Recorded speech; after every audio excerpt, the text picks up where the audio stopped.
and welcome to our webcast coverage of the O3b mPOWER mission for our customer SES. On your screen is a live view of Falcon 9 awaiting its 6:12 p.m. Eastern Time launch from Space Launch Complex 40 at Cape Canaveral Space Force Station in Florida.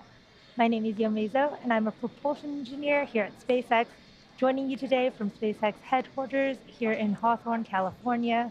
Today's launch marks SpaceX's 226th overall mission, the second launch this week, with the potential of a third of our Falcon Heavy vehicle awaiting liftoff at our neighboring pad in just over an hour from now, as long as weather cooperates.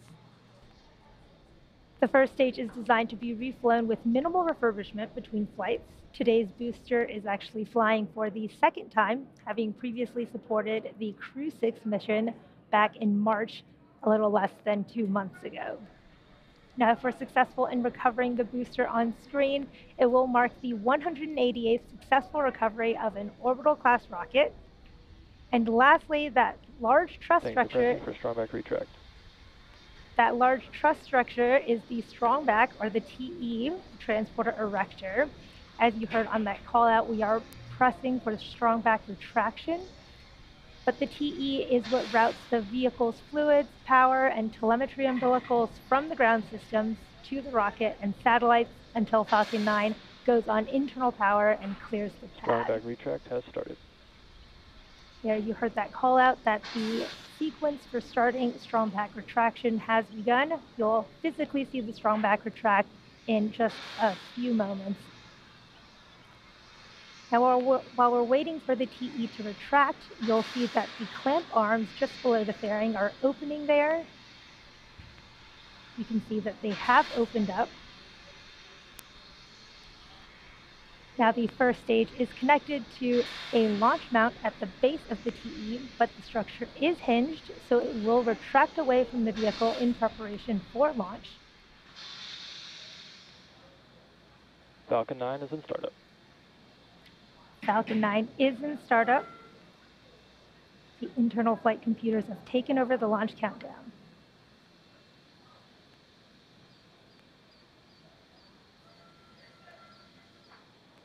LD, go for launch.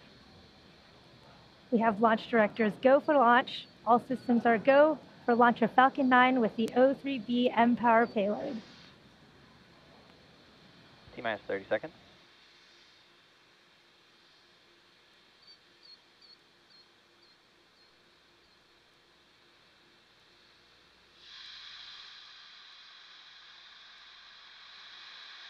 -15 seconds. Minus 10, 9, 8, 7, 6, 5, 4, 3, 2, 1. Ignition, engine full power, and go! Falcon 9 and SES O3b mPOWER.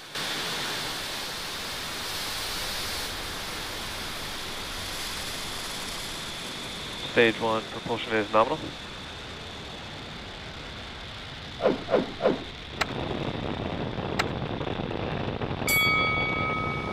Vehicle's pitching over range.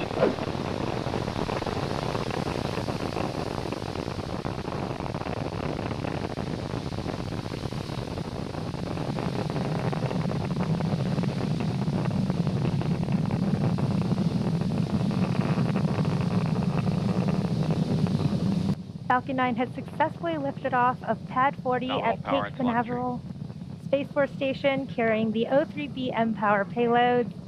During ascent, we tilt the engines, technically called gimbaling, and this turns the rocket horizontally in what we call a gravity turn. Supersonic. You heard that call out that the vehicle is now supersonic, and we will be throttling the engines down in preparation for max Q, or maximum aerodynamic pressure, in just a couple seconds. Max Q.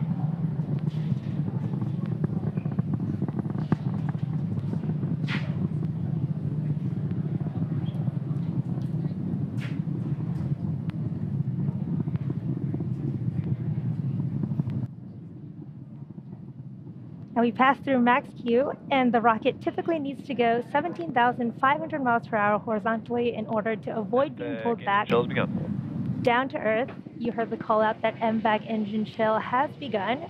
Now this is in preparation for 3 events coming up in quick succession, which is main engine cutoff, stage separation, and second engine startup 1.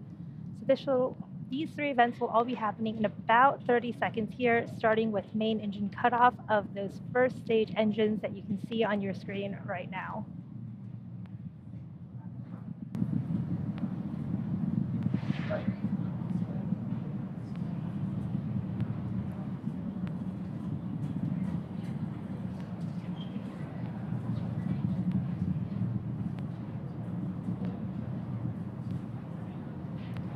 Stage 1 throttling down.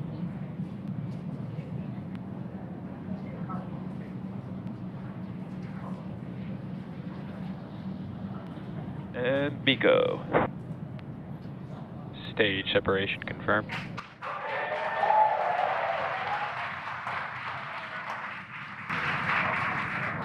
And back ignition. And there you heard and saw those 3 events happening back to back, main engine cutoff, stage separation, and that second engine startup 1 of our second stage. You can see those grid fins on the first stage deploying as the first stage begins to make its way back down to Earth. Now the next event in just a few seconds here will be fairing separation, where the 2 halves of the fairings will separate to reveal our O3b mPOWER satellites.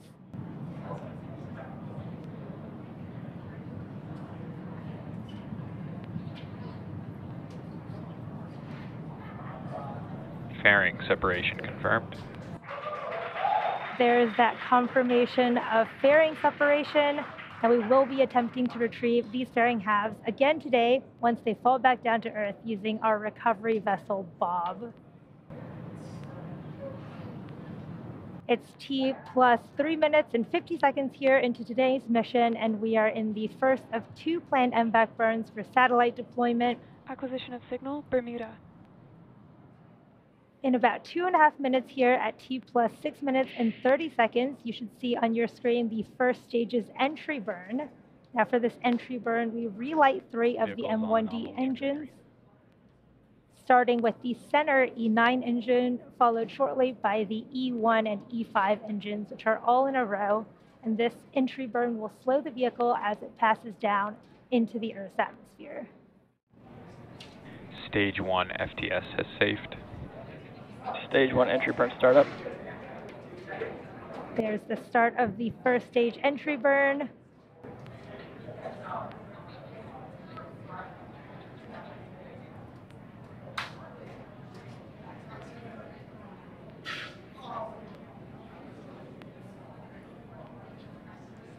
Stage 1 entry burn shutdown. That was a good entry burn from the first stage. Again, reusability is key to lowering the cost of spaceflight, which enables more investments in things like critical scientific research. Now, the Falcon 9 first stage that's supporting today's mission just performed its entry burn for the second time after previously having supported the Crew 6 launch just last month.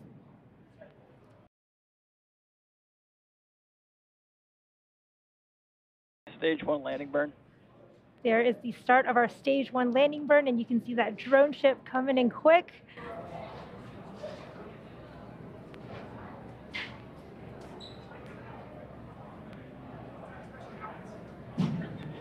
Stage 1 landing leg deploy.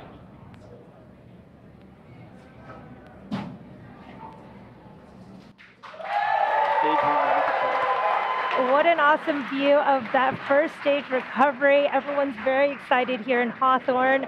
And there you have it. That landing marks SpaceX's 188th recovery of an orbital class rocket, including first stage landings of Falcon 9 and Heavy.